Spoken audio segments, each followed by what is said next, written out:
Est-ce que tu savais que les moules aussi pouvaient faire des perles? Non, non, c'est pas une blague, on parle alors de moules perlières. Les dragons existent. Enfin, sûrement pas comme vous l'imaginez, hein. Mais le vrai nom de cet animal, c'est un dragon volant. Il y a 41 espèces de ce genre de sauriens et on les trouve en Asie. Il vous fait pas un peu penser à Lézargus dans Pokémon? Le koka, c'est un animal? Tu veux dire le coca, non? Ah oui, merci Bonnie. Oui, je ne connaissais pas ce marsupial et il est vraiment hyper mignon. Chaque photo est plus craquante que la précédente. Ils vivent principalement sur 2 îles australiennes et c'est une espèce mignonne mais menacée. Même si tu n'as pas eu de chat dans ta vie, tu connais probablement la marque Whiskas. Mais t'avais déjà fait gaffe que le nom avait été choisi pour faire penser au mot whiskeuse, c'est-à-dire précisément le nom qu'on donne en anglais aux moustaches du chat. D'ailleurs, en fait, ce sont plus des vibrisses que des moustaches. Et Whiskas, avant de changer de nom en 1988, ça s'appelait Calcan. Connais-tu le cartel des musées? Non, c'est pas ce que tu crois. Un cartel, c'est le nom qu'on donne à ces petits panneaux qu'on voit à côté des œuvres et qui servent à les identifier et à les expliquer. Avant de s'appeler New York, New York s'appelait New Amsterdam. Et avant ça, c'était la Nouvelle Angoulême. Si, et ça s'est même appelé New Orange pendant une courte période. Et pourtant, bien avant tous ces noms, il y avait déjà l'île de Manhattan. Sans les gratte-ciel, hein, bien sûr. Car Manhattan, ça vient du mot Mannahatta, en Lenape, une langue algonquienne désormais éteinte, et ça signifie probablement île aux nombreuses collines. Ceci n'est pas Big Ben. Non, non, tout le monde fait l'erreur. Ça, c'est la tour Elizabeth, précédemment nommée la tour de l'horloge. Et Big Ben, bah c'est la grosse cloche qui est à l'intérieur. C'est juste que la tour a fini par être surnommée Big Ben par métonymie. Tu connais la vinaigrette? Non, non, non, non, pas la sauce, hein. La voiture. Si, la vinaigrette, c'est un modèle de voiture. Et j'ai fait un court épisode du Simple Podcast pour te raconter ça. Tu me crois si je te dis que Snoop Dogg s'appelle comme ça à cause de Snoopy, le chien? Non, non, je suis très sérieux. Son nom, à la base, c'est Calvin Cordozar Brodus Jr. Et il a choisi ce nom parce que sa mère le surnommait Snoopy quand il était petit. Parce qu'il aimait ce personnage et qu'on trouvait qu'il lui ressemblait. Et si t'aimes bien ces fun facts culture et pop culture, bienvenue à bord, vous êtes maintenant plus de 4000 abonnés. Merci beaucoup, c'est génial. Buzz et Woody, ce ne sont pas juste les icônes d'une génération, leurs prénoms sont parfaits pour ce qu'ils représentent. Buzz, l'explorateur de l'espace, disons, déjà, quand tu vis aux États-Unis à la sortie du film, ça te fait forcément penser à l'astronaute et héros national Buzz Aldrin, qui faisait partie du premier voyage sur la Lune, avec Neil Armstrong. Quant au nom Woody, apparemment c'est un hommage à Woody Strode, athlète puis comédien révélé dans le Spartacus de Stanley Kubrick. Mais dans un premier temps, il s'appelait Woody parce que son design était très différent. Il était même prévu qu'il soit le méchant du film, et qu'il soit une marionnette de ventriloque, en bois donc. Et oui, Woody, ça veut aussi dire qui est fait en bois. Difficile par ailleurs pour ma part de ne pas penser que le nom de Clint Eastwood, figure incontournable du western, n'ait pas joué un rôle dans le choix du nom. Et enfin, Woody, ça renvoie donc au vieux jouet en bois, tandis que Buzz, c'est une onomatopée qui décrit le grésillement, buzz, ou en tout cas un bruit électrique, donc les jouets à pile, les jouets électriques qui viennent remplacer Woody et les jouets de l'ancienne génération. Du moins, ça c'est le discours de Woody quand il s'endort devant la télé. On a vu pourquoi Dark Vador et Dark Sidious s'appelaient comme ça. Eh bien, le général Grievous aussi, comme on l'appelle en français, a également un nom assez explicite. Grievous, en anglais, ça signifie très grave, sérieux, ou causant une douleur intense. Avec 4 sabres laser en même temps, tu m'étonnes. Et c'est un nom qu'il a choisi, parce qu'avant, il s'appelait comme ceci. À noter que to grieve, c'est également porter le deuil. Bien avant que Vice Versa ne nous fasse découvrir ce qui se passe dans nos cerveaux en faisant de nos émotions des personnages, la sitcom Herman's Head avait déjà un projet similaire en 1991. Dans la tête de notre protagoniste Herman, vous avez ainsi 4 personnages principaux qui représentent des émotions ou des fonctions de son cerveau. Angel, qui représente la sensibilité, Animal, la faim et le désir, disons, wimp, qui n'est pas un mot très gentil, l'anxiété, et genius, qui est la partie intellectuelle et logique de Herman. Mais bon, la série n'est pas vraiment pour les enfants, et disons que l'humour et l'écriture ont un petit peu vieilli. Parfois, les références sont évidentes, comme dans Spy X Family, qui est clairement une référence à l'espionnage durant la guerre froide. On a Ostania contre Westalis, l'Est contre l'Ouest, c'est dur à dire, et ça se passe à Berlin, qui est l'équivalent de Berlin avec une fausse moustache. Nine, ça n'est pas moi. Tu sais pourquoi la juge s'appelle Jen dans The Good Place? Bon, elle le dit à un moment, mais perso, j'avais complètement oublié. C'est en référence au seul élément qui existait quand elle est née, c'est-à-dire l'hydrogène. Dans Star Wars, lui, c'est Dark Vador, Darth Vader en anglais, et lui, c'est Dark Sidious ou Darth Sidious. C'est pas vraiment les gentils, et là encore, l'onomastique aurait pu nous le dire. Et oui, Sidious comme Insidious, insidieux, sournois, et Vader comme Invader, l'envahisseur. À noter toutefois que Vader en anglais s'écrit avec un E, comme Father en néerlandais, qui signifie père. Je suis ton father. Quel est le seul Muppet qui a des mains humaines? Non, vous ne rêvez pas. Bah oui, d'habitude, les Muppets sont des mains de marionnettes. Et oui, regardez, Kermit, Piggy, Picker, ils ont tous des mains de marionnettes. L'exception, c'est le chef suédois. Et oui, regardez, à chaque fois, sur ces différentes vidéos, on voit bien que ce sont les vraies mains humaines du manipulateur qui est en dessous. Madame Crapabelle fait partie des rares personnages des Simpsons dont le nom a dû être adapté en français. Et oui, les sons B et P sont inversés. Dans l'original, elle s'appelle Mrs. Crabapple. Pourquoi ça a été changé en français? Peut-être que c'est pour pas sonner trop comme Crabapple, je ne sais pas. Mais au final, bon, ça fait Crapabelle, est-ce que c'est mieux? En tout cas, en anglais, Crabapple, c'est un pommier sauvage. Là-bas, un pommier sauvage. Excusez-moi. Mais dans les deux cas, en français comme en anglais, le véritable nom de cette série d'arbres, c'est le malus. C'est peut-être pour ça que Bart ne reçoit que des mauvaises notes. Allez savoir. L'épisode du monorail, c'est un des grands classiques des Simpsons. Mais saviez-vous qu'il s'inspire complètement de la comédie musicale et du film The Music Man? Eh bien, écoutez la chanson Trouble qui en est issue, et vous verrez que la référence est évidente. Nelson Muntz dans les Simpsons, c'est plutôt la brute de l'école. Alors c'est un peu rigolo que son deuxième nom, ça soit Mandela. Oui, son nom c'est Nelson Mandela Muntz, comme Nelson Mandela, le prix Nobel de la paix, tout ça. À ton avis, qui est la personnalité publique qui apparaît le plus souvent dans les Simpsons? Non, ça n'est pas Donald Trump, lui, il n'apparaît que dans un seul épisode canon des Simpsons. Mais donc qui est-ce? À confirmer, mais je suis sûr à 95% qu'il s'agit de lui, Ron Howard. Ron Howard, acteur et réalisateur, qui est censé n'apparaître qu'une fois dans la série d'après le site Simpsons Park, mais ça, c'est une erreur. Oui, j'ai détecté une erreur dans un site de fans. Voilà, qu'est-ce que ça raconte sur moi? Ron Howard, lui, il apparaît dans au moins 8 épisodes différents. Qui dit mieux?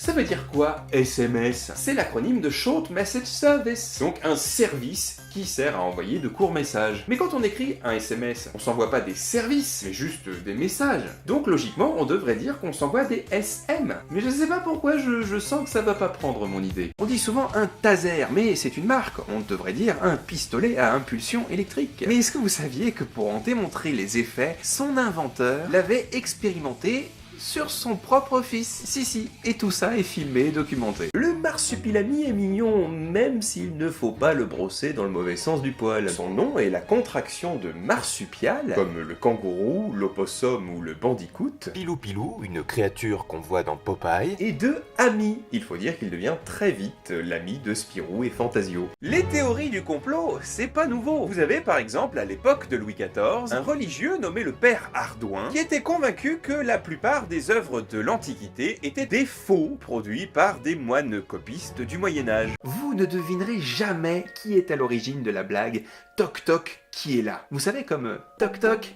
qui est là ?» Selma. Selma qui? C'est le marathon de Paris que tu vas courir? Elle était super, merci. Un indice, c'est un auteur anglais. Je parie que vous avez pensé William Shakespeare. C'est pas le seul auteur anglais, vous savez.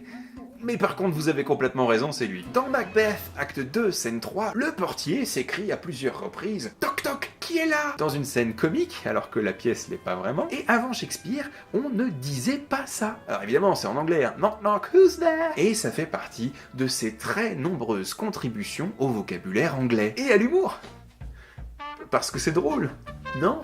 Connaissez-vous le pétomane du Moulin Rouge? Si, je vous jure que c'est très sérieux. Joseph Pujol, mieux connu sous son nom de scène le pétomane, était donc un péteur professionnel. J'en reviens pas de devoir dire ça. Il pouvait par exemple jouer au clair de la lune avec un flutio, mais pas dans la bouche. Il contrôlait sa tuyauterie à volonté et c'était une star. Il s'est produit pendant 27 ans et c'était carrément l'artiste le mieux payé du Moulin Rouge. Pour vous dire, il faisait rentrer 2 fois plus d'argent que la plus grande star du théâtre à l'époque, Sarah Bernhardt, monstre sacré comme on l'appelait, véritable star internationale, alors qu'elle était au sommet de sa gloire, il gagnait 2 fois plus. Comme quoi, quand on dit que le public a changé...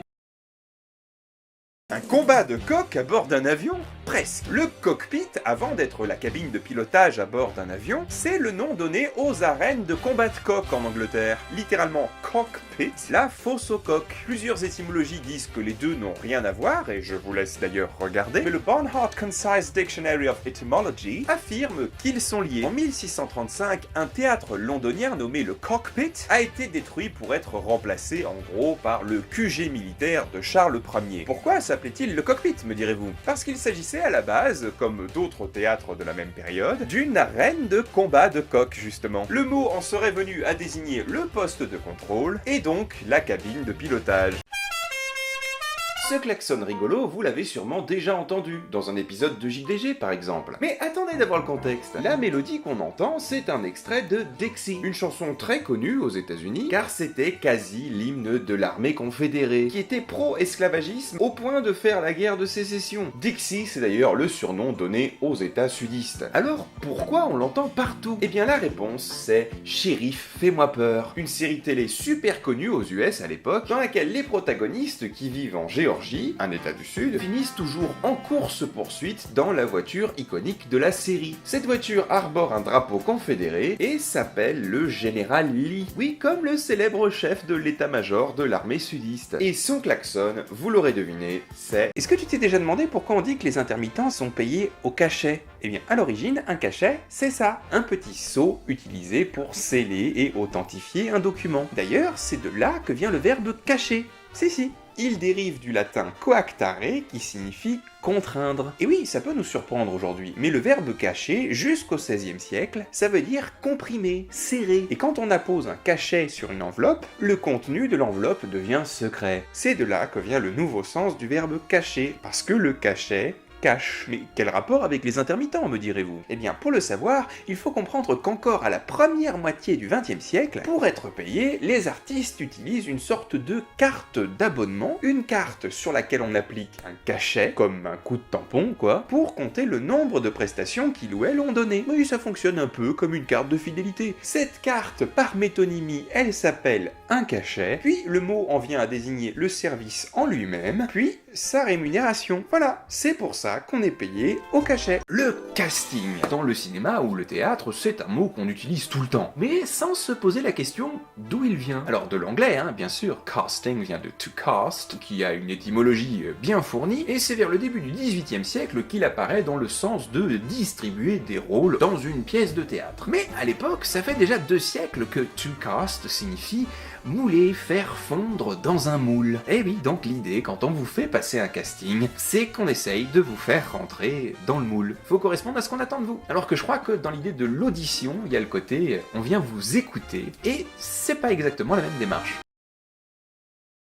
Est-ce que vous aussi, il vous a fallu un certain temps avant de capter ça dans Tears of the Kingdom? Le Sonium et la technologie Sonao s'appellent comme ça en référence à la première reine, Sonia. C'est aussi simple que ça. Et une fois qu'on l'a dit, oui d'accord, ça paraît évident. Lace, c'est l'une des antagonistes principales du jeu Silksong. Et dans un jeu où tout tourne autour de la soie, son nom n'est pas un hasard, parce que lace, en anglais, ça veut dire la dentelle. Et to lace, ça veut dire lacet. Sais-tu pourquoi Jessie et James s'appellent comme ça dans la série Pokémon? Eh bien, c'est une allusion au célèbre hors-la-loi Jesse James aux États-Unis, qui n'était vraiment pas aussi rigolo qu'eux, et je vous laisse regarder sa fiche Wikipédia. On a parlé des origines des noms de Jesse et James dans Pokémon, mais rappelez-vous, eux-mêmes ont des rivaux au sein de la Team Rocket, Butch et Cassidy. Je crois que c'était mes épisodes préférés d'ailleurs. Eh bien, leur nom aussi vient d'un hors-la-loi notoire, Butch Cassidy. Dans Hollow Knight, tu peux débloquer un écran titre spécial. Oui, fais pas attention à la barre, c'est normal, c'est pour un tournage. Regarde. Ouais, c'est Zot qui chante. Tu peux débloquer donc un écran spécial Zot. Je vais lui couper un peu le sifflet. Pour ça, il suffit de battre Zot 57 fois dans l'éternel Ordali, qui est une section cachée de la Maison des Dieux dans Hollow Knight. Là où tu retrouves tous les boss, quoi. Et si toi aussi tu trouves que Zot est un personnage génial et que t'aimerais vraiment le retrouver dans Silksong, eh ben j'ai fait toute une vidéo qui explique son histoire. Epona, c'est la jument de Link, et si elle s'appelle comme ça, c'est en référence à Epona ou Epone, une déesse de la mythologie gauloise associée au cheval. Et d'ailleurs, Epos en gaulois, ça signifie cheval. Dans Silksong, vous êtes peut-être tombé sur la clochelle de Yarnabi. Alors perso, j'ai bien avancé dans le jeu, mais je n'ai toujours pas réussi à rentrer, donc je ne sais pas à quoi elle ressemble. Mais par contre, dans son nom, il y a Yarn, qui signifie le fil. Et donc son nom est complètement dans le thème du jeu. Les fils, tout ça. Attends, il a dit quoi lui? Ok. Pourquoi Tom Nook dans Animal Crossing? Nook tient une boutique appelée Nook's Cranny, ce qui montre bien une référence délibérée à une expression anglaise. Every nook and cranny, ce qui signifie dans les moindres recoins. Est-ce un clin d'œil au fait qu'il va t'aider à décorer toute ta maison? Ou bien qu'il va te dépouiller méticuleusement de toutes tes clochettes? Va savoir. Non, le thème de Hollow Knight, ce ne sont pas les insectes. Non, les vers, les araignées, les champignons, tout ça, ce ne sont pas des insectes. Le thème, c'est plus largement la vie souterraine. Et ça laisse un potentiel de dingue pour Silksong. Ah, je sais pas vous, mais personnellement, je commence à avoir hâte. Est-ce que t'avais remarqué ça dans Skyward Sword? Bon, tu sais que Terry est obligé de pédaler pour maintenir sa boutique en l'air. Mais du coup, est-ce que t'avais remarqué que son pantalon est rapiécé au niveau des... Excuse-moi, c'est quoi ton parti préféré? Mario. Ouais. Midona, la princesse du crépuscule dans Twilight Princess, doit son nom à minuit. Midonaito, en japonais, c'est une des manières de dire minuit, qui vient bien sûr de l'anglais midnight. Dans Breath of the Wild, comme dans Tears of the Kingdom, sur Switch, vous l'avez sûrement remarqué, mais la tablette Sheikah puis la tablette Prua prennent la forme d'une Switch. Alors, dans la version améliorée des jeux sur Switch 2, est-ce que les tablettes vont prendre la forme de la nouvelle console? Je ne sais pas, et perso, vu les prix, je vais attendre un petit peu avant de savoir.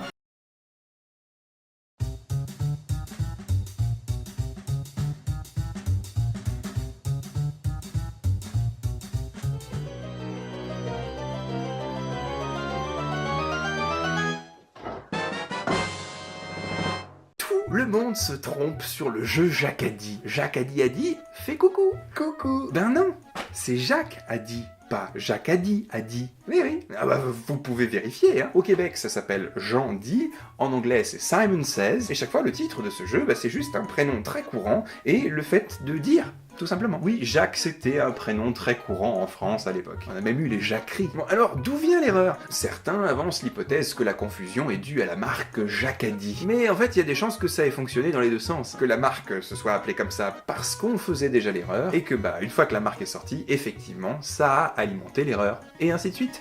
Vous avez déjà remarqué que, à chat perché, c'est pas le chat qui est perché. Salut, tu le sais peut-être, mais mon métier à côté de la chaîne, c'est comédien. Et j'ai postulé au casting d'une émission qui s'appelle The Village, n'est-ce pas? Qui peut être une chouette occasion de travailler avec différents réals d'un peu partout. Et il y a un système de vote. Je te laisse un lien en description vers ma vidéo sur la page de The Village, mais si tu peux la liker, c'est vraiment cool. Merci. Nous entrons désormais dans le cabinet de Marie-Antoinette. I don't care what everybody's saying, I just do what I do. Mugs are bad, okay? Je pourrais écraser ce pauvre air comme une fourmi, mais cela ne serait pas digne de mon temps. Plus de 500 000 vues sur un de mes shorts. Pour fêter ça, une petite énigme. Mon premier est le nom de mon auteur. Mon deuxième est une boisson alcoolisée à base de rhum. Mon troisième est un suffixe de super-héros. Et mon tout est le sujet du prochain Balai Masque. Qui suis-je? C'est l'heure d'une nouvelle énigme Balai Masque. Tantôt rouge et tantôt vert, je suis l'ami des zèbres. Les gens me reconnaissent et pourtant je n'ai pas de visage. Né de la fracture, j'unis désormais, et malgré mon style empoulé, je suis la star de ma capitale. Qui suis-je? Dis-le-moi dans les commentaires, et si tu trouves la réponse en premier, eh bien je l'annoncerai dans le short qui révèle qui est ce mystérieux personnage. À New York, la gouverneure a inauguré une nouvelle solution pour lutter contre les téléphones portables en classe. Une mascotte! Oui, oui. Son nom, c'est Frankie Focus, et il est censé plébisciter la concentration en cours. Mais en fait, c'est surtout un coup de pub politique pour promouvoir une nouvelle série de décrets. Et du coup, je rigole, mais ça marche, puisque j'en parle. À méditer. Pierre Corneille, fameux auteur de théâtre contemporain de Molière, de Racine ou encore de Cyrano de Bergerac, oui oui, il a vécu longtemps, est un petit coquin. En tout cas, dans l'une de ses pièces, Polyeucte, on trouve ce vers « Le désir s'accroît quand l'effet se recule », qui peut se lire de deux manières, et la deuxième n'est guère convenable. Et ça, en littérature, ça s'appelle un cacemphaton. C'est quand les sons qui constituent la phrase créent un autre sens, volontairement ou non. Et c'est pour toujours pour les enfants, parce que vous devriez voir celui de Guillaume Apollinaire. Et si vous ne voyez pas le truc, essayez de le lire à voix haute. Vous vous souvenez du slogan de Barack Obama « Yes, we can » Et si je vous disais qu'il s'inspire de la campagne d'un président français? Vous ne croyez pas? Analysons la phrase. Dans « Yes, we can », can, c'est l'idée de possibilité. On peut le faire. Il y a également le oui, le slogan évoque l'idée du collectif, c'est comme dire ensemble. Et il y a le yes qui est porteur d'espoir. On croit que c'est impossible et pourtant on va le faire. Oui, en gros, l'idée c'est que ensemble tout devient possible. Oui, oui, comme le slogan de la campagne de Nicolas Sarkozy en 2007. Or, le discours d'Obama Yes We Can, c'est en 2008. En réalité, ici, pas de plagiat, bien sûr. Ça montre surtout que c'est ce que les gens voulaient entendre à l'époque. Tu sais ce que c'est, une anagramme? Oui, oui, on dit une anagramme. C'est quand le mot ou la phrase dont tu parles peuvent composer un autre mot ou une autre phrase en utilisant strictement les mêmes lettres, mais dans un nouvel ordre. Un des plus beaux exemples, c'est celui-ci, Démasqua le désir, qui est l'anagramme de Marque des Ladies. Et le plus étonnant, c'est qu'il existe une troisième version avec ces mêmes lettres, et qui marche particulièrement bien avec les deux autres, le Marquis de Sade. L'imaginaire est au service des droitiers. C'est vrai, d'un côté c'est plutôt positif, quelqu'un de droit, c'est un trait droit, c'est-à-dire il est pas... Alors qu'au contraire, quand on est maladroit, on dit qu'on est gauche, la gaucherie, tandis que gauchir, ça veut dire fléchir, tordre, voire parler sans franchise. Idem en anglais, right c'est la droite, mais to be right c'est aussi avoir raison, tandis que left, gauche, vient d'un mot germanique signifiant faible, fatigué. Même chose du côté de l'étymologie, la rectitude, la dextérité, ça vient de rectus qui signifie droit et exact et qui donne right en anglais, et de dextera, ça donne destra en italien, tandis que côté gauche on a sinistra, la gauche en latin, qui en français donne sinistre. Et sinistre au mieux ça veut dire ennuyeux, au pire c'est un très mauvais présage. Et un sinistre c'est carrément une catastrophe naturelle. Donc vous voyez, Fantasio c'est pas seulement l'acolyte de Spirou, on le retrouve très souvent dans les planches de Gaston Lagaffe. Mais pourquoi un tel nom? Je veux dire pour Fantasio, parce que pour Gaston Lagaffe, ça paraît plutôt évident. Eh bien, au début, il était présenté comme un inventeur loufoque, un peu zazou, bref, fantaisiste. Fantaisie, Fantasio. A noter que Fantasio, c'est le nom d'une pièce d'Alfred de Musset en 1833 et qui a donné plusieurs opéras. Une pièce du nom du personnage éponyme qui n'est pas particulièrement joyeux, mais qui se fait passer pour le bouffon de la cour. Vous connaissez la BD Achille Talon? Clairement, c'est une référence au talon d'Achille, la mythologie grecque, tout ça. Mais saviez-vous qu'en anglais, son nom a été traduit en Watermelon? Oui, oui, comme watermelon, la pastèque. On va dire que ça perd un petit peu de son panache. Donald Trump voulait le prix Nobel de la paix et il l'a fait savoir à plusieurs reprises. Bon, au final, il ne l'a pas cette année encore, et le prix est finalement revenu à Maria Corina Machado. Mais ce 21 octobre, il a quand même reçu le prix architecte de la paix, décerné par la fondation Nixon. Bon, on rappelle quand même que Nixon était président pendant la guerre du Vietnam, et que parmi les lauréats précédents, il y avait Henry Kissinger, 2 fois, Dick Cheney, Donald Rumsfeld et George W. Bush. Donc,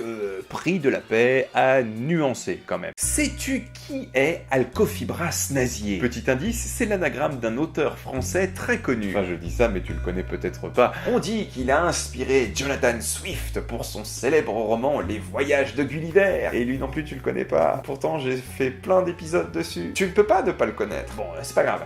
Disons qu'il a vécu de la fin du 15e jusqu'à la moitié du 16e siècle. Non. Bon, on l'appelait également Séraphin Calobarcy, qui est un autre anagramme de son vrai nom. Bon, avec un Y à la place du I, parce que l'orthographe à l'époque, ça fonctionne pas pareil qu'aujourd'hui. Les derniers indices, c'est un écrivain humaniste, auteur du tiers-livre, de Pantagruel, mais aussi de Gargantua.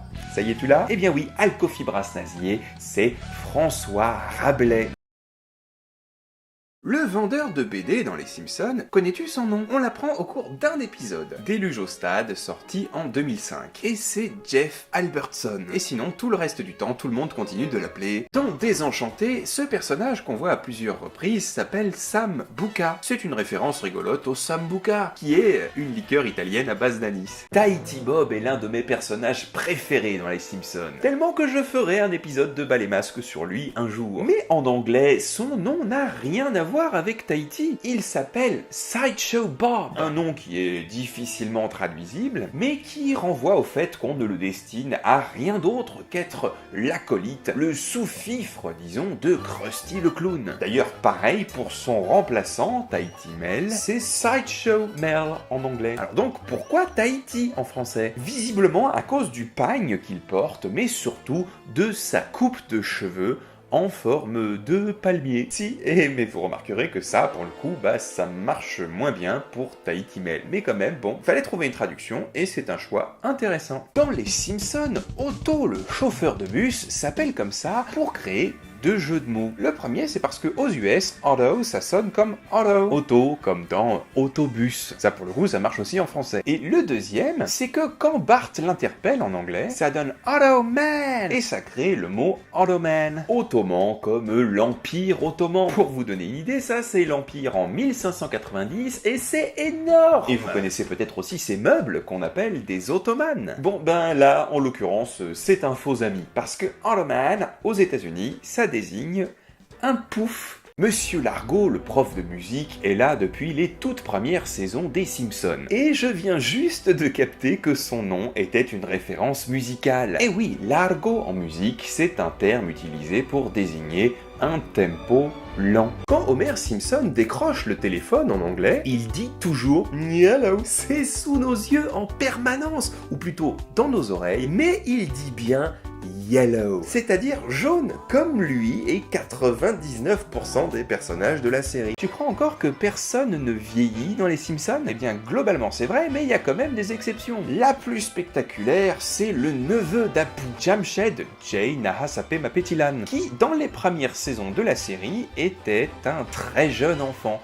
Or, on le retrouve bien adulte. Les Simpsons, ça regorge de petites blagues à l'arrière-plan, comme celle-ci dans l'épisode Amis mais pas trop, avec cette pub pour Raise Stakes, c'est-à-dire les steaks de Ray. La blague, c'est que to raise the stakes, en anglais, ça désigne une situation qui s'intensifie, dans laquelle on rajoute de l'enjeu, du suspense. C'est un principe souvent utilisé dans l'écriture d'un scénario, quand on sent que l'histoire n'implique pas assez de risques pour les protagonistes. Mais si on utilise l'expression au premier degré, ça signifie hisser les poteaux. D'ailleurs, la blague, elle est élaborée, elle se poursuit juste en dessous. Our story stakes are the highest, qui veut dire nos steaks légendaires sont les plus hauts. Sauf qu'aux États-Unis, cette phrase peut aussi signifier nos steaks à plusieurs étages sont les plus grands. Bref, c'est hyper élaboré pour une blague d'arrière-plan, et le plus drôle, c'est que y a plein de restos qui portent vraiment ce nom. Dans les Simpsons, Moe ne s'appelle pas Moe. Et oui, dans l'épisode Flaming Moe, on apprend qu'il s'appelle Maurice. Sauf que, dans l'épisode Springfield Connection, il est fortement suggéré qu'à la base, son nom est Mohammar. Alors, c'est lequel? Dans la réalité, c'est typique de l'équipe des Simpsons de réarranger un petit peu les origines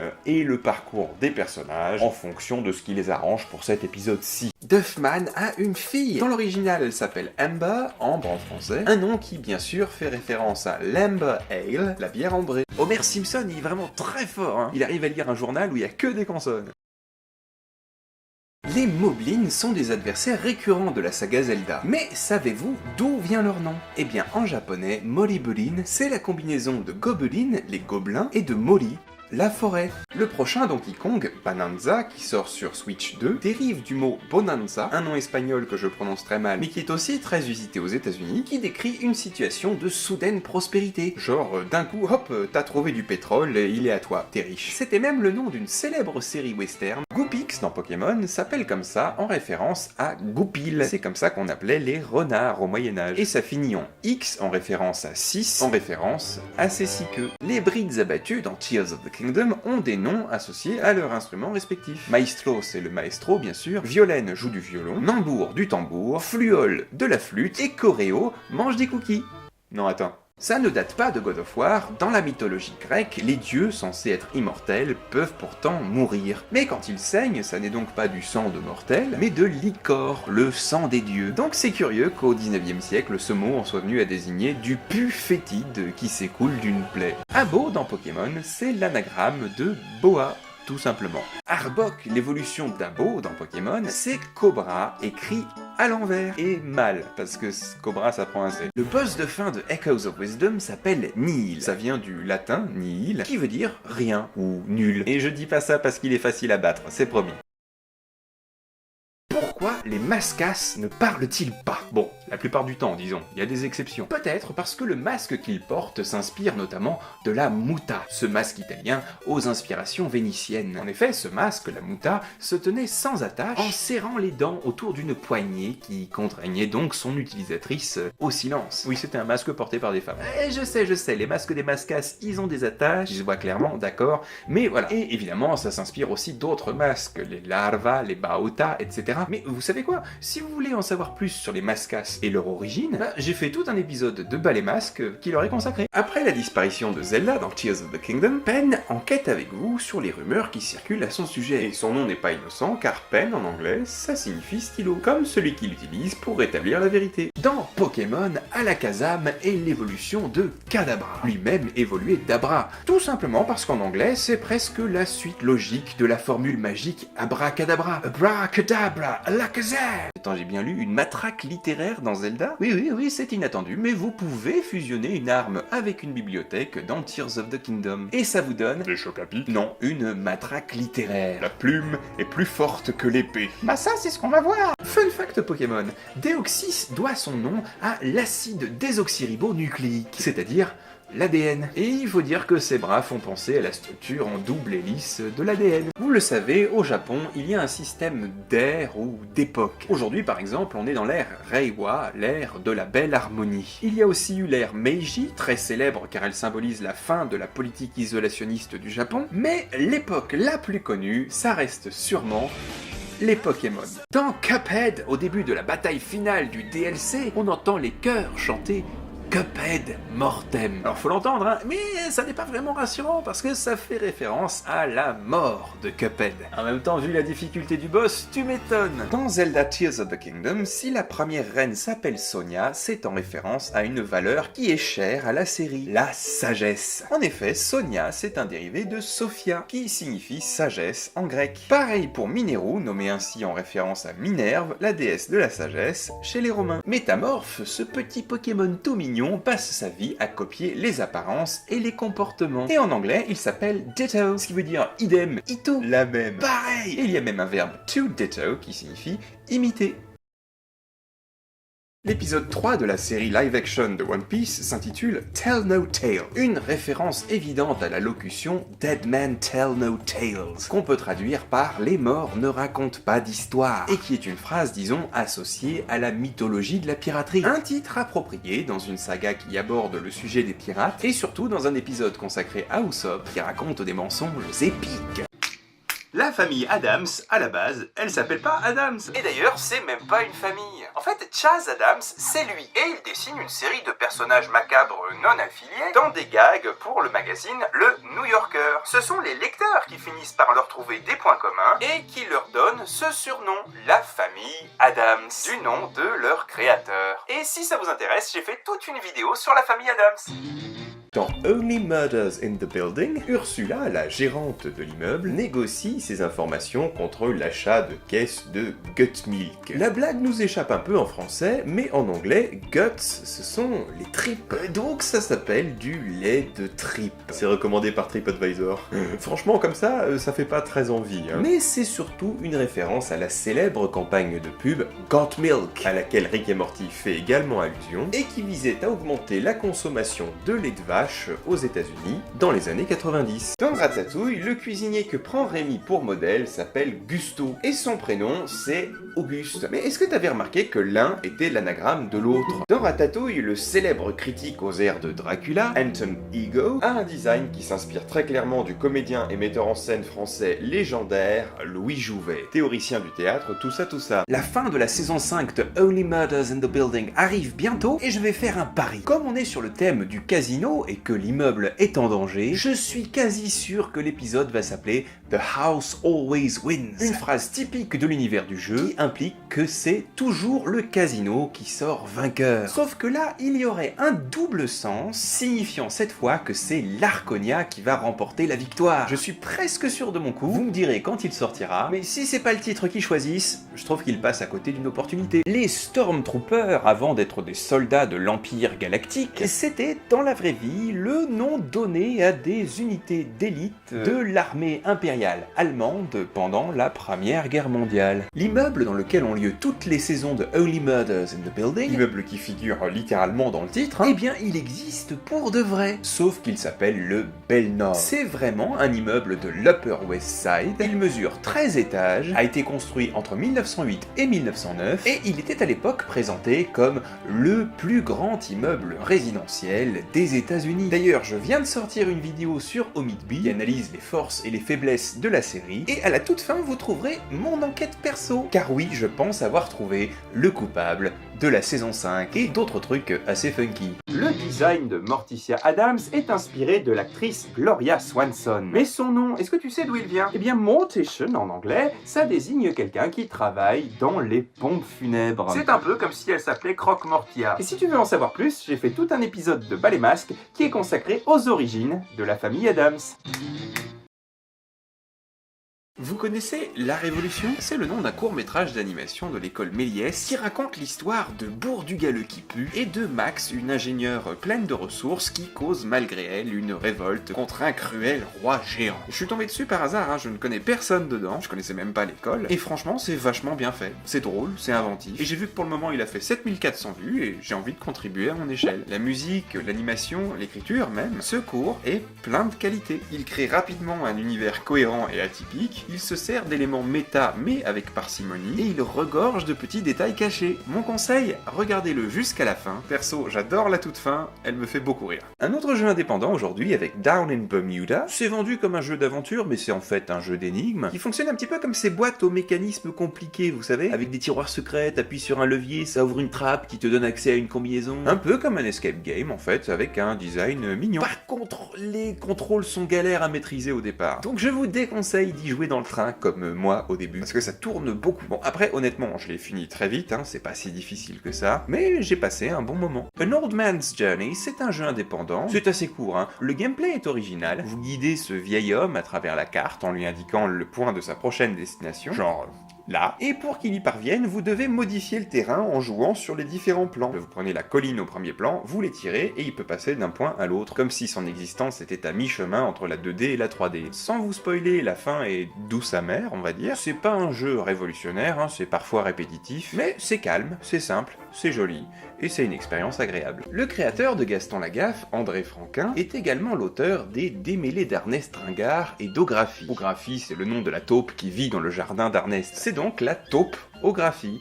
La topographie. Vous connaissez Armeville sans le savoir. Et oui, pendant la Révolution française, beaucoup de villes ont perdu leur nom. Par exemple, Lyon a cessé de s'appeler Lyon et a été renommé Villafranchi. Et de même, Saint-Étienne fut renommé Armeville. Pourquoi? Parce qu'elle hébergeait une bonne partie de l'industrie de l'armement. Sur WhatsApp Bro, on aime bien les noms compliqués, et apparemment vous aussi. Et aujourd'hui, on ne déroge pas à la règle, on voit pourquoi Saint-Étienne est un hagiotoponyme. Rien que ça. C'est-à-dire, ici, un nom formé à partir du nom d'un saint, en l'occurrence Saint-Étienne. Et oui, en grec, hagio, ça veut dire saint, et topos, ça veut dire lieu. C'est même, attention, c'est un hagiotoponyme évident, par opposition au hagiotoponyme caché, bien sûr, comme Buenos Aires, mais ça, on en parle dans le prochain short. Tu connais Van Helsing, le célèbre chasseur de vampires? Eh bien, pour une fois que c'est un truc qui existe vraiment dans l'original, ça fait plaisir. Mais est-ce que tu savais que c'était un anagramme créé par Bram Stoker, l'auteur de Dracula? Et oui, car Helsing, si tu réarranges les lettres, ça donne English. Quant au prénom du personnage, Abraham, c'est exactement le même que celui de l'auteur, qui à la naissance s'appelait Abraham, comme son père. Donc disons que c'est un personnage très chargé, quoi. On l'oublie un peu parce qu'en France, on dit souvent McDo, mais le nom complet, c'est McDonald's. McDonald's. Du coup, vous croyez que c'est un hasard si Donald Trump aime autant s'y rendre? Dans Les Simpsons, le capitaine tient le restaurant The Frying Dutchman. C'est un jeu de mots évident en anglais, puisque frying ça veut dire frit, rapport à toute la friture qu'on trouve dans le resto. Or, The Flying Dutchman, avec un L, c'est le nom anglais du Hollandais volant, le célèbre navire fantôme qui ne vole pas au sens strict, mais qui s'appelle comme ça parce qu'il va extrêmement vite. Et d'ailleurs, certaines œuvres côté pop culture l'associent à une autre figure de légende, Davy Jones. Roméo et Juliette étaient des hommes. En tout cas, quand Shakespeare a écrit la pièce, il savait très bien que ça serait joué par des hommes. Car dans l'Angleterre élisabéthaine, Élisabeth Ière, pas la deuxième, les femmes n'avaient pas le droit de monter sur scène. Et donc tous les rôles étaient interprétés par des hommes. Même Juliette. Aujourd'hui, le mot interview est passé en français. Mais est-ce que tu avais remarqué qu'il dérivait déjà du mot français entrevue? Ce qu'on voit là au sommet de ces tours du Moyen-Âge, ça s'appelle des machicoulis. C'est une galerie au plancher ajouré et qui servait de moyen de défense. En effet, ça permettait de laisser tomber des projectiles sur les assaillants en dessous. Et ça, c'est un machicouli au chocolat. La capitale de l'Argentine, Buenos Aires, signifie bon vent. Mais en fait, c'est la forme raccourcie de Nuestra Señora Santa María del Buen Aire. Je crois que ça s'entend, mais j'ai fait allemand LV1. Ce qui signifie Notre-Dame Sainte-Marie du Bon Vent, ce qui en fait un hagiotoponyme caché. Calvin et Hobbes, vous aussi vous aimez bien? Mais est-ce que vous saviez qu'ils empruntent tous les deux leur nom à des penseurs de la Renaissance? Calvin vient du théologien et réformateur Jean Calvin, fondateur, pour faire simple, du calvinisme, et Hobbes, c'est un philosophe anglais considéré comme l'un des fondateurs de la philosophie politique moderne. Une FAQ, en France, on dit que ça signifie foire aux questions. Mais figurez-vous qu'en anglais, il y a le même acronyme, FAQ, qui signifie cette fois Frequently Asked Questions, c'est-à-dire les questions qu'on pose souvent. Le zeugme, quelle chouette figure de style! Le zeugme ou zeugma, en gros, c'est quand tu fais des associations d'éléments grammaticaux qui devraient pas être combinés ensemble. Disons qu'ils devraient être séparés par un mot, mais qu'ils ne le sont pas. Comme, par exemple, j'aime manger des frites et les bancs du parc. Alors, dit comme ça donne un petit décalage amusant. On dirait presque que j'aime manger des bancs. Bah quoi, c'est très très bon. Alors, pourquoi est-ce que ça donne cette impression? Parce que j'ai associé la même idée d'aimer quelque chose, d'un côté à un verbe, manger, et de l'autre à un nom, banc. Bon allez, je sens que je t'ai convaincu, alors je te laisse tranquille, et mon CV. C'est quoi le gentilé de Saint-Étienne? Non, ça veut pas dire qu'il est gentil et qu'il est laid. Non, le gentilé, c'est par exemple les Parisiens, les Marseillais, les Lyonnais. C'est la dénomination des habitants d'un lieu. Eh bien, les habitants de Saint-Étienne s'appellent les Stéphanois. Alors, quel rapport entre Étienne et Stéphane, me direz-vous? Eh bien, c'est que Étienne, c'est comme Stéphane ou Steven ou Esteban. Ça vient de Stéphanos, qui en grec désigne la couronne. Couronne qu'on retrouve sur le blason de Saint-Étienne. Carmelita dans Silk Song a elle aussi un nom bien choisi. Déjà, le nom fait penser à Carmen, vous savez, comme dans l'opéra de Georges Bizet. L'amour est enfant de bohème. Tout ça. Encore avant ça, c'est une nouvelle de Prosper Mérimée. Si vous saviez pas maintenant, vous savez. Et en termes d'imaginaire, on est bien sur la chanteuse, danseuse en habit rouge et à la voix envoûtante.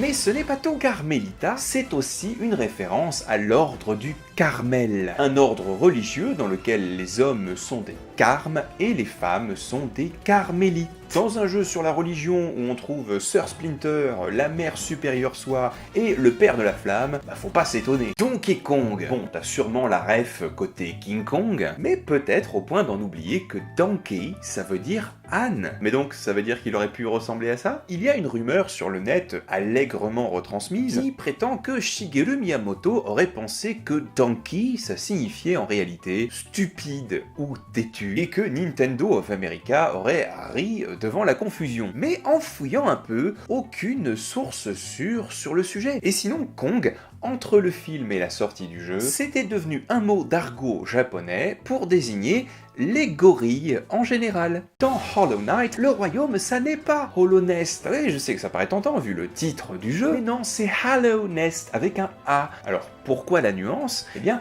Hollow avec un O, ça veut dire creux, Hollow Knight c'est le chevalier creux, or Hollow ça signifie saint. Donc Hollow Nest c'est le nid saint. On est déjà sur la thématique de la Terre Sainte qui est repris et explorée dans la suite Silksong. Dans Hollow Knight, il y a 4 mantes principales, les dames mantes et le seigneur traître. Mais déjà en anglais, leur genre n'est pas le même puisque ce sont des Mantis Lords. Mais surtout, est-ce que tu avais remarqué que pendant ton combat avec les dames mantes, il y a un 4e trône détruit en arrière-plan? Et oui, celui du seigneur traître. Et c'est ça le sens du détail. Nintendo va sortir un tout nouveau jeu Mario. Ça s'appelle Mario is Back ou le retour de Mario en français. Et c'est la suite de Mario Party. Bah oui. Il est parti, et maintenant, il revient. Voilà, c'était juste pour la blague, et vous êtes 3000 abonnés, merci beaucoup. Les bokoblins existent. Alors, je ne parle pas des ennemis récurrents de la saga Zelda, hein, bien sûr, mais bien des araignées aranéomorphes qui ont été nommées d'après eux en 2023. Vous vous souvenez de Rafflesia dans Pokémon? Eh bien, il s'inspire d'une fleur qui existe vraiment, une grosse fleur qui s'appelle la Rafflesie. Chakra dans Silksong s'appelle comme ça pour 3 raisons. C'est un clin d'œil à la divinité bouddhiste Chakra. On rappelle que le jeu tourne autour de la religion, hein. Bien sûr, c'est aussi une allusion aux chakras, les points d'énergie corporels qu'on retrouve dans le yoga pour faire très simple. Or, ce mot chakra, dans l'Inde ancienne, ça désigne un disque de métal. Et ça nous donne la 3e référence, le chakram ou chakra, qui est un anneau plat et tranchant, et qui est exactement l'arme dont se sert le personnage. Et au fait, j'ai fait toute une vidéo sur Silksong, si t'as joué au jeu, ça peut te plaire. Dans Hollow Knight Silksong, l'intrigue se déroule à Farloom, un nouveau royaume. Far, ça fait penser au mot far, comme dans Far Far Away. Fort lointain, hein, si vous regardez Shrek 2 en VF. Un royaume bien distant, en effet, de celui du roi pâle dans Hollow Knight. Et loom, eh bien, ça veut dire métier à tisser, comme ceux qu'on retrouve un peu partout dans le jeu. On est complètement dans le thème. Et oui, je sais pour la barbe. Connais-tu le filler le plus what de marsouin de Détective Conan? L'épisode s'appelle Le restaurant prodigieux. Déjà, mate la tête du restant. Tout commence par Conan qui est poursuivi par un vieillard qui le coince dans une impasse et qui lui dit qu'il a vu le cadavre d'une omelette au riz. Oui. Et donc évidemment, Conan demande « Et le contenu de l'omelette ? C'est moi ?» Jusque-là, un épisode assez classique. Cette impasse conduit au restaurant abandonné de Jurakudai, le cuisinier étoilé spécialiste mondial du menu enfant. Si, il est archi célèbre mais il y a personne dans son resto et il a une 30aine de distributeurs, un pour chaque plat. Mais si vous vous arrêtez à ça... Non mais regardez pas le personnel, y a rien qui va. Ils sont servis par une fusée, et puis tu joues pas du violon dans une cuisine. Bref, il est fâché parce que Conan n'a pas pris le menu enfant. Wouah. Et du coup, c'est à cause de son arrogance s'il est ruiné. Et pas du tout parce que son business model était désastreux. Une morale de pacotille, un méchant nul avec un plan en carton, Conan qui rebondit sur le plafond et qui laisse des gens se noyer dans un bouillon au piment. Tout ça pour qu'au final, on ait droit à... Mais tout cela n'était qu'un rêve. Cette tour chelou qu'on voit à la fin de l'épisode 6 de la saison 3 de Rick et Morty, c'est une Moon Tower, une tour lunaire, et c'est un objet qui existe vraiment. C'était, disons, l'ancêtre, ou plutôt une variante de l'éclairage urbain actuel. Et si ça vous intéresse, j'ai fait tout un simple podcast qui leur est dédié. Oh, je suis fatigué. Oh, et ça suffit maintenant, hein. Allez, va dormir. Lucky Roo, c'est l'un des lieutenants de Shanks dans One Piece. Mais est-ce que tu sais pourquoi il s'appelle comme ça? Bon, Lucky, ça veut dire chanceux, et Roo, on l'écrit roux comme ça en français parce qu'il fait partie de l'équipage de Shanks le roux. Voilà. Mais dans l'original, c'est Lucky Roo. Comme c'est un pro de la gâchette, les francophones pourraient être tentés d'y voir une allusion à Lucky Luke, mais ça reste peu probable. En revanche, en anglais, il existe une expression Lucky Lou, qui désigne un voyeur indésirable, ou plus pertinemment ici, un badaud, un flâneur, autrement dit, un type qui passait par là. Et ça aussi, pour le coup, ça colle plutôt pas mal avec son approche désinvolte, on va dire. Simple hasard? Oui, sans doute. Mais bon, enfin, pour info, le roux dans la cuisine cajun et créole, c'est un mélange de matière grasse et de farine utilisé pour épaissir et donner de la saveur à des plats comme le fameux gumbo. Or, on rappelle que Lucky Lou, c'est le chef cuistot de l'équipage de Shanks. Robin des Bois est une erreur de traduction. Bah oui, dans l'original, il s'appelle pas Robin Wood, Wood comme les bois, mais Robin Hood. Et Hood, ça veut dire capuchon. Mais après, c'est sûr qu'il n'aurait pas eu la même classe en français. Je suis Robin Capuchon. Dans Le Roi Lion, dans la version originale, Zazu est interprété par Rowan Atkinson. Oui, Mr. Bean. Peeves est un esprit frappeur omniprésent dans l'univers d'Harry Potter. Sauf dans les films. Mais vous savez pourquoi il s'appelle comme ça? A pet peeve, c'est une expression courante en anglais, qui désigne quelque chose qui vous en bien comme il faut. Et d'ailleurs, to peeve, c'est mettre en rogne, ce qu'il fait, je crois, admirablement. Dans La Princesse et la Grenouille, le prince Naveen est transformé en grenouille, justement, par le docteur Facilier. Mais il aurait pu se méfier lorsque celui-ci lui a tiré les cartes. Et oui, à première vue, ce qu'il attend, c'est une pluie de billets. Mais si on regarde bien, on remarque qu'ils ont pris la forme d'un nénuphar. Dans Breaking Bad, un des antagonistes de la saison 5, s'appelle Todd. Et quand on sait que Der Tod, ça veut dire la mort en allemand, on se dit que c'est sûrement pas un hasard. Dexter, le laboratoire de Dexter, leurs noms ne sont pas dus au hasard. Dexter, en latin, ça signifie entre autres quelqu'un d'adroit. Et on va dire qu'ils le sont chacun à leur manière. Dans les premières saisons de Malcolm, le commandant Spangler dirige l'école militaire d'une main de fer. Son nom, Spangler, fait référence au mot spangle, qui désigne entre autres les paillettes ou les sequins. Mais surtout, c'est un clin d'œil au Star Spangled Banner, la bannière étoilée en français, qui est l'hymne national des États-Unis et qui fait référence au drapeau orné d'étoiles. Est-ce que vous aviez déjà remarqué que dans les films Austin Powers, l'acteur qui joue le Docteur d'Enfer, Dr. Evil. c'est aussi celui qui joue Austin Powers, Mike Myers. Pourquoi il s'appelle comme ça, lui, dans Astérix? Parce que dans Astérix, tous les noms sont un petit peu des blagues, des références, comme Petit Bonhomme, A plus Bégalix, Antivirus. Mais c'est quoi POTUS? En fait, on devrait dire, c'est qui? Eh bien, POTUS, actuellement, c'est lui. Oui, parce que POTUS, c'est l'acronyme de President of the United States. Sam Wilson est désormais Captain America. On apprend de lui dans Falcon. and the Winter Soldier qu'il est tonton, ce qui fait donc de lui l'oncle Sam. À votre avis, c'est un hasard? Eren Yeager, c'est l'un des protagonistes de l'attaque des Titans. Mais savais-tu que Jäger, en allemand, ça signifiait le chasseur? Quant au prénom Eren, apparemment, il provient d'un mot turc qui signifie qui a atteint l'illumination. C'est dans son nom depuis le début. Donc on est sur un guerrier qui a des révélations mystiques. Et pour le nom Eren, eh bien personnellement, j'ai du mal à ne pas y voir une allusion aux Érini, déité vengeresse de la mythologie grecque, appelée Furie chez les Romains, et qui poursuivait inlassablement des assassins afin de les punir. Ça vous rappelle quelqu'un? Comment casser les avec élégance? Oui, alors j'ai dû biper pour YouTube, mais vous avez compris. Alors, si quelqu'un vous ennuie et que vous désirez briller en société, dites que cette personne est orchidoclaste. Ça veut dire exactement la même chose, mais ça passe mieux. Peut-être parce que personne ne comprend. Attention si vous traduisez le mot commode en anglais, parce que a commode, c'est ça, un pot de chambre déguisé en meuble. Et en Amérique du Nord, ça veut simplement dire toilette. Spirou est accompagné de son écureuil Spip. Mais saviez-vous qu'en wallon, Spirou signifie justement écureuil? J'ai remarqué que beaucoup de gens ne le savaient pas, mais si le capitaine Haddock s'appelle comme ça, c'est en référence au poisson. Le haddock.